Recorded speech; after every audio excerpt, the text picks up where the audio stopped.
The first time I noticed the pattern, I told myself it was coincidence.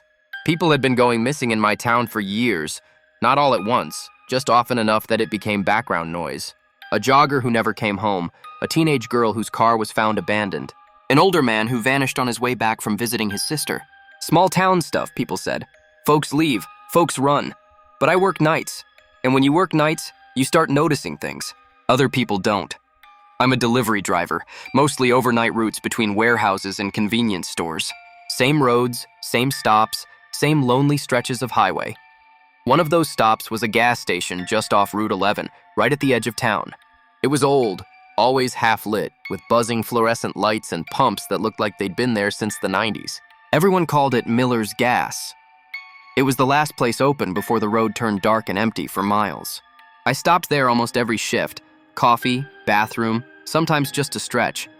And over time, I realized something unsettling. It crept up on me, a face on a corkboard at the grocery store. Last seen stopping for gas late at night. Always late, always alone, always there. I mentioned it once to my coworker Jared while we were loading pallets. "Dude," he said, laughing, "everyone stops there. It's the only thing open." That should have been enough to shut me up, but it didn't, because I'd been there too, hundreds of times. And the more I thought about it, the more uneasy I felt, not about the place itself, but about the man behind the counter. His name tag said Cal. Tall, thin, gray hair combed straight back. He never smiled, but he was polite in a quiet, deliberate way. He remembered what cigarettes people bought, remembered faces, remembered names. I told myself that was just good customer service, until the night the girl came in shaking. It was around 2:30. I was at the coffee machine when the door flew open. She rushed inside, early 20s maybe, hoodie too big for her, eyes wide like she'd been crying. She went straight to the counter. "I think someone followed me," she said, voice trembling. Cal didn't react, just looked at her calmly. "Did they come inside?" he asked. I don't know. I didn't look." "Then you're safe," he said. "Take a breath." Something about the way he said it bothered me. Too confident, too final. She glanced around, then noticed me. Relief flickered across her face. "Can you wait here with me?" she asked. "Yeah," I said immediately. Cal rang up her water, slow and methodical. "You heading far tonight?" he asked her. She hesitated. "Just home." He nodded. "Long drive?" "About 20 minutes. Road's empty this time of night," he said. "Easy to drift." The girl stiffened. "I'll stay a few minutes," she said, more to herself than anyone. She stood near the cooler, scrolling on her phone, hands shaking. I finished my coffee and leaned against a rack, pretending not to stare. After maybe 5 minutes, she relaxed a little. "I think I'm okay now," she said. "Thank you." She looked at me again. "You leaving too?" "Yeah," I said. "Same direction." She smiled faintly. "Good."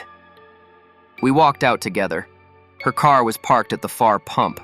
Mine was closer to the building. As I opened my door, I glanced back. Cal was standing just inside the window watching us. Not casually, not like a bored clerk. He was staring at her. She got into her car. I did the same. I pulled out first, waited at the exit. She never came. I sat there, engine idling, headlights washing over the pumps. A minute passed. Then 2. I looked back. Her car was gone. No headlights, no engine noise. Just gone. I assumed she'd pulled out behind me and gone another way. Until the next week. Her face appeared on a missing person flyer. Last seen at Miller's Gas. That's when I stopped going there. I switched routes, took longer drives, packed my own coffee. I avoided that stretch of road entirely, but the thought stayed with me, and then my brother disappeared. Evan was driving back from a late shift. He texted me around 1:50. Tank full. Keys still inside. Police asked the usual questions. Did he have enemies? Was he depressed? Any history of leaving suddenly? I didn't answer right away. I drove to Miller's Gas.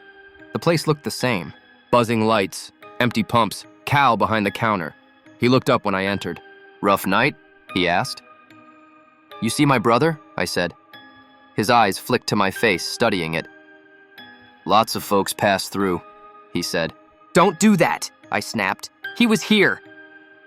Cal was quiet for a moment. People come in looking for directions, he said slowly. Some ask for help. My chest tightened. Help with what? Getting where they're going. I stepped closer to the counter. You're lying. Cal sighed, almost sadly. They all say that eventually. A door behind the counter creaked. I hadn't noticed it before. A narrow door, half hidden behind shelves. Where is he? I whispered. Cal met my eyes. Still here, he said. The lights flickered. I don't remember crossing the counter. I just remember being on the other side, heart pounding, pushing past him. The door led to a hallway. Narrow, concrete walls. No windows. The air smelled like fuel and something worse. There were doors on either side. At the end of the hall was a room lit by a single bulb. Inside were chairs. People, sitting, standing. Some crying quietly, some staring blankly. My brother was there. He looked thinner, hollow. Evan, I said. He turned slowly. You shouldn't have come, he said.